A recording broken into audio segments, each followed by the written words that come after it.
بسم الله الرحمن الرحیم. دی ولسم ټولګي فزیک لومړی فصل طبیعت او د نور انتشار.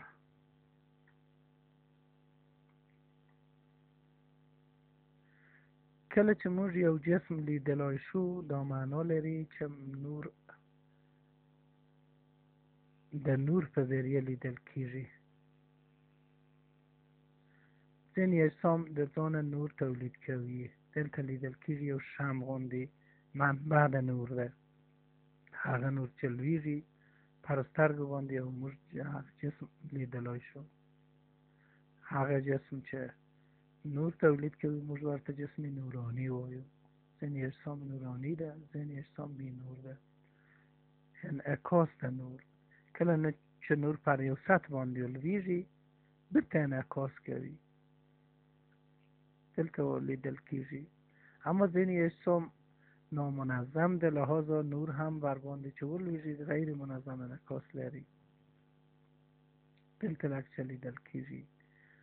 اشعه وارده موازی ده مگر اشعه منعکسه موازی نه ده.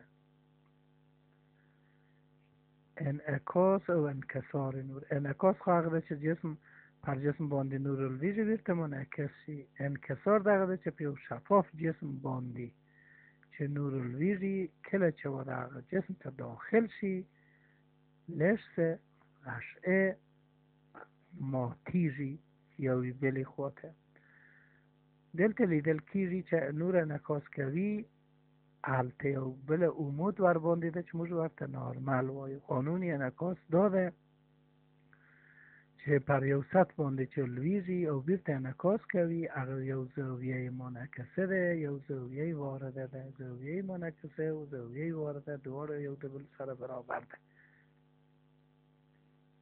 زاویه منعکسه، زاویه وارده او نارمل عملا په یو سطح واقع ده. دا قانون انعکاس ده.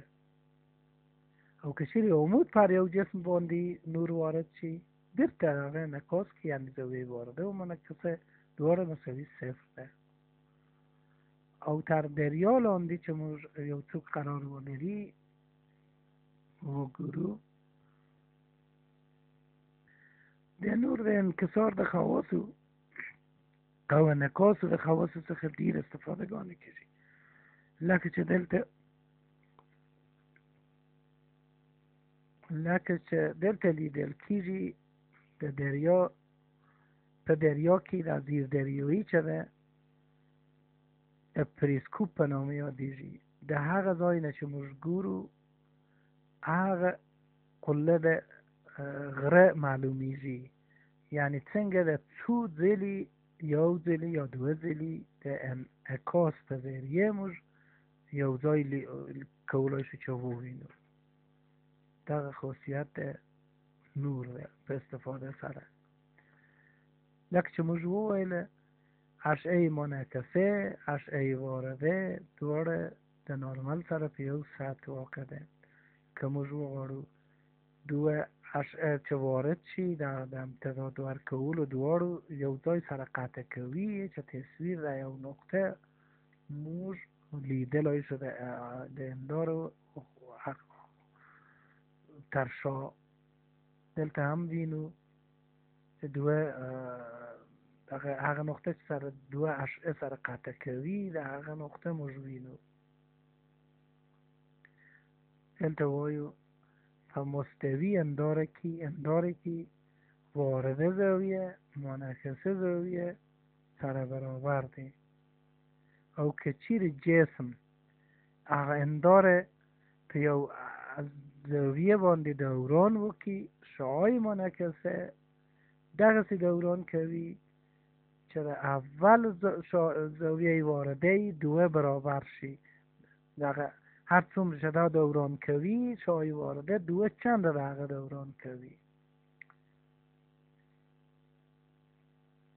دلته لیدل کیږي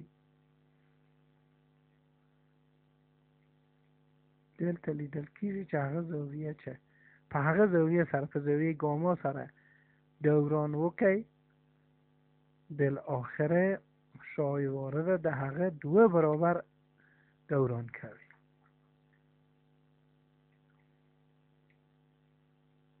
دلته طریقه د ثبوت دغه پروسه ده اکس مساوي ده په 2 ګاما سره.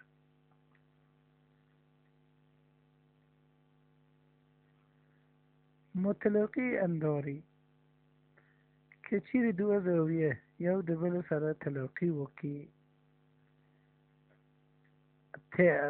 د هغوی ترمنځ موږ یو جسم کښیږدو. جسم په هر انداره کې یو تصویر جوړوي، او تصویرونه یو د بل سره منعکس کیږي او ډیر تصویرونه لیدل کیږي. که چیرې زاویه د دوی ترمنځ الفا وي، تعداد د تصاویر مساوي د 380 پر الفا منفي 1. کروي اندارې کروي اندارې هغه اندارې دي چې یو برخه د یو کره وي.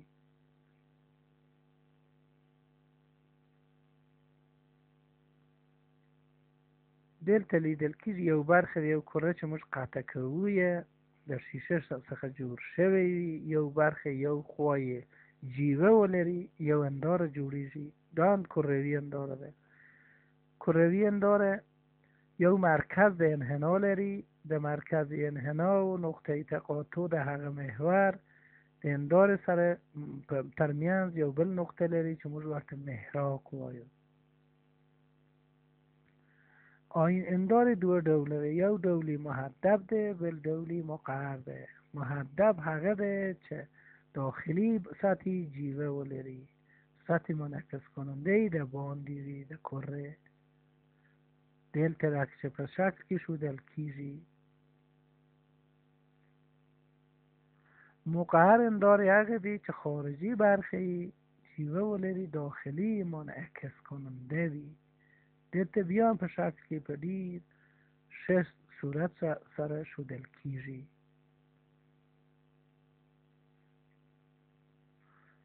اوس محدب آینه، محدب انداره ته موږ ګورو.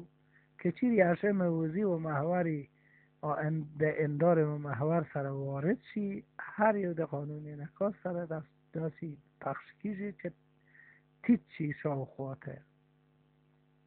دغه اشعه چې سره ادامه ورکو، امتداد ورکو، د اندار وشات یو د بل سره قطع کوي،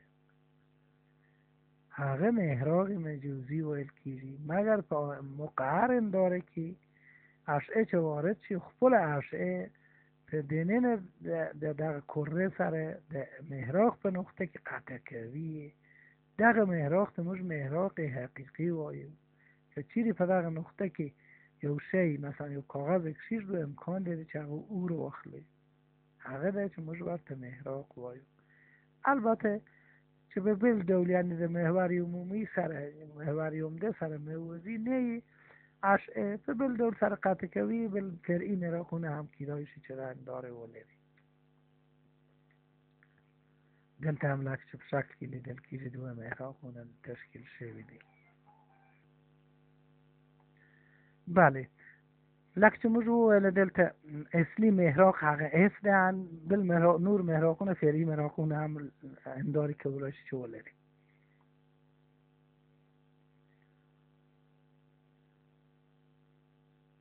البته موږ که محراق مسافه مساوی ده په نیمایی ده مسافه طول ده شعاع ده انداره ده.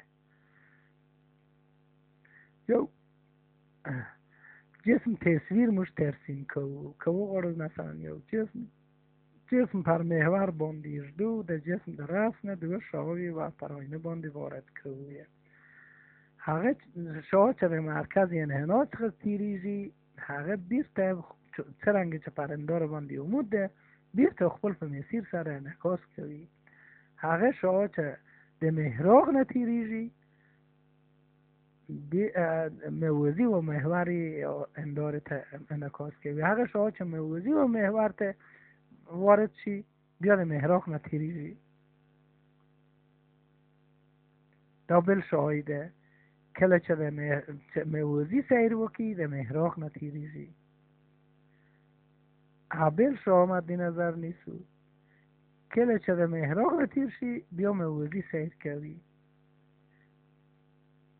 امکان لري یو شعاع دغسې وارد شي چې مرکز د آینه د رأس نه برخورد کړي، د رأس سره برخورد کړي، د قانون انعکاس سره برابر یعنی زاویه وارده مساوی زاویه منعکسه ده. په دې لحاظ موږ د ترسیم د پاره د تصویر د لاسته راوړلو لپاره د دغه نوموړي څلور شاهگانی فقط کافی ده دوه شاهگانی آینه ته وارد کو اندار ته وارد کو. دغه ده که چیرې شی د خارج د مرکز قرار ولري تصویری د مرکز او د اندار ترمنځ ده که په مرکز کې واقع وي تصویر یا معکوس ده حقیقی ده و په مرکز کې واقع وي په مرکز د اندار وي. اوس کیدای شي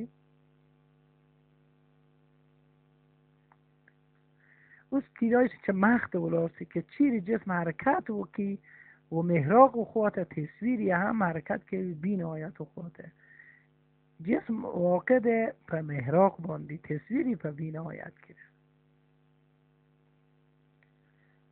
لحاظا شی په محراق کې موقعیت ولري چې تصویری معکوس ده لوی ده په بی نهایت کې. اوس موقعیت تصویری مجازی مد نظر نیست گویا در اندار و شات فرض که تا تصویری مجازی در جسم چه و در محراق تخطیر شی و اندار و خوات یعنی در محراق او در اندار در رست در میانزوی تصویری ناینه انداری و شات در مستقیم در مجازی در اوست په محدب انداره که اشعه چې وارد شي موازی و محور ته دغسې تیت و پرک کېږي چې امتداد ورکوو ټول د محراق نه تیر شي.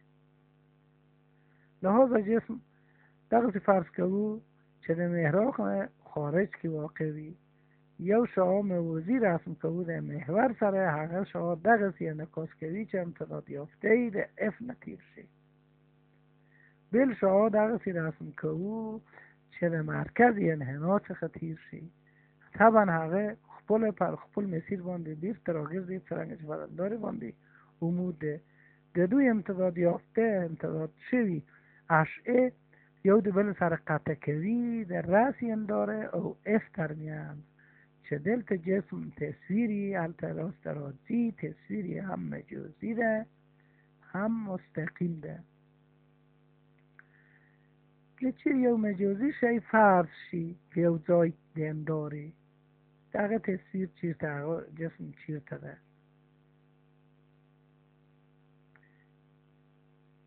بیرته په هغه ترتیب سره د هغه تقاطع موږ د اندارې و اصلي و خواته مد نظر نیسو وینو چې تصویری د بل خواته تشکیل شوی دی. دغه تصویری حقیقی ده.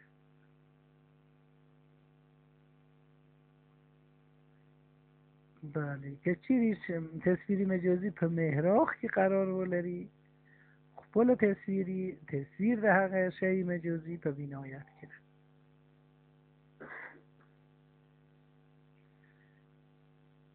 که چیزی شی مجازی در مرکز انحنا و حقیق خواته یعنی شی لاس و خواته لکه لیدل کیږي تصویری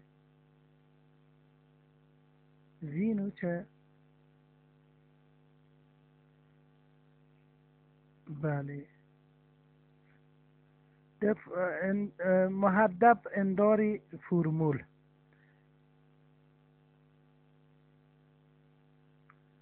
فرمولی رقم یوی پر پی جمع ده یوی پر کیو مساوی ده یوی پر اف. اف کوچنه اف طول ده محراق ده فاصله محراقی ده پی عبارت ده مسافه ده شی یا جسم ده اندار څخه کیو عبارت ده مسافه ده جسم مسافه ده تصویر ده اندار ده رأس څخه. دغه دوی ترمیان دغه رابطه موجود. انکسار نور که چیزی دو محیط سر جلاوی شفاف محیط لکه یو محیط شیشه ده او بل محیط هوا ده یو شاید چه ده هوا څخه وارد شي و شیشه ده دلته ماتیجی شا یو زاویه وارده ده زاویه منکسره ده یو آی ده یو جره ساین جی پر ساین آی مساوی به ان سره. به انکسار نور که البته الفا زاویه یا زاویه انکسار رول داری، لازم مثلث نسبتون هم رول داری. که چیزی شما وارد چی و پر شیشه باندی، مثلا پر شیشه باندی و شفاف محیط باندی حتی ماتیزی نظر و خلبت محیط ده. که چیزی داغ شما امود وارد چی معلوم دار بیست تاغسی امود زنی ووزی که پیوزویه که وارد چی بیام پیوزویه که انکسار کوی دلتا دیر پرشه منظم دول دیدل کیجی یو شای وارده ده یو شای هم شیشه بیام ده محیط دوم محیط پدنه نکیده چه اغه وقت شای منکسره وای دو زاویگان تشکیل کیجی یو زاویه وارده یو زاویه منکسره. که موش وینو لرگی مثلا پا آب نینستل شوی دید که موش وگره لرگی مات معلومیجی مشته علتی داغده چند نور چیز موش دسترگونه پر محیط شفاف باندیلویجی حالتا ماتیجی دوم محیط که پاست ماتیجی پیو زویه سده دلتا پرشه طریقه لیدل کیجی داغه انکسار نور علت ده او دیر تجارب مشته شاید ضریبی انکسار به محیط البته ده ضریبی انکسار نور په هغه محیط کې او د هوا په مقایسه سره فرق لري. اوس مثلا تو محیط مد نظر نیسو شما چه وارد شی ده یو محیط نه بل محیط ته بیا به انکسار کوي کمی کیږي زیاتیږي بالاخره تو محیط نه څخه چتیر شي مسیری سرعت مسیر نور دیر تغییر کوي. که چیزی نور در محیط غلیظ نه و محیط رقیق ته وارد شی که عمود وی اغس عمود وزی که مایل وی بیام انکسار کوي او موش کولش در زاویه وارده در هر زای پوری لوی کو چه شای منکسره فقط به سطح ده عبود سطح سر موازی وی مثلا در محیط شفاف سر موازی وی یا پر محیط باندی وی حقیقت انکار مش زاویه بحرانی وای زاویه واردت مش زاویه بحرانی وایو زاویه بحرانی هر زاویه ده چه زاویه منکسره دقیقه په 90 درجه وی او کیدایش زاویه بحرانی نه هم زاویه منکسره اضافه وارده اضافتر شی په هغه صورت سره نور بیرته په دننه که انعکاس کوي لکه د اندار سطح دا ډیر جالبه پدیده ده.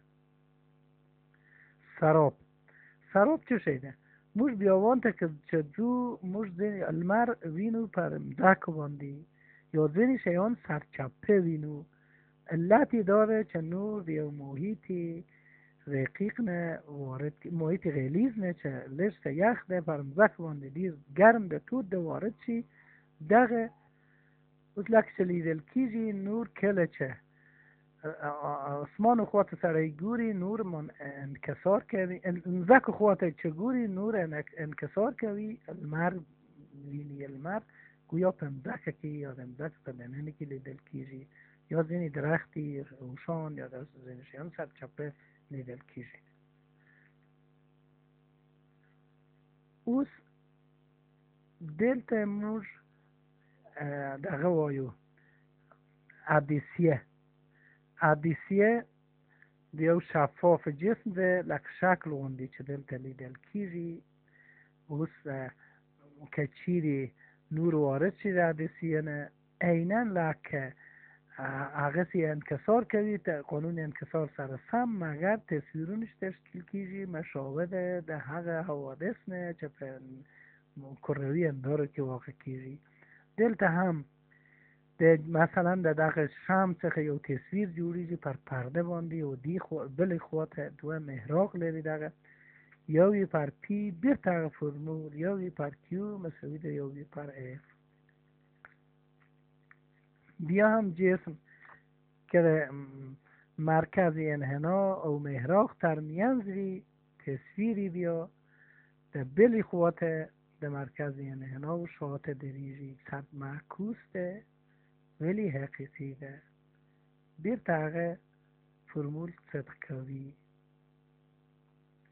د نیوتن فرمول که چیرې موږ مسافت تصویر، مسافت جسم د محراق نه موږ x او x زبر ورته ووایو، البته د دواړو محراقونه p مساوي د f جمع د x، q مساوي د f جمع د x زبر، دغه دواړه په فرمول کې یک شیږدو، یو د بل ضرب کو او دغسې او دغه معادله حل کو، صورت و مخرج سره هم مخرج شي. د دې ځای نه بیا طرفین وسطین کو، بیا اختصار کو. د دې ځای نه لیدل کېږي پس له اختصار لاس راځي چې f مربع مساوي د x زبر. دا د نیوتن فرمول ده. تشکر. خب بس از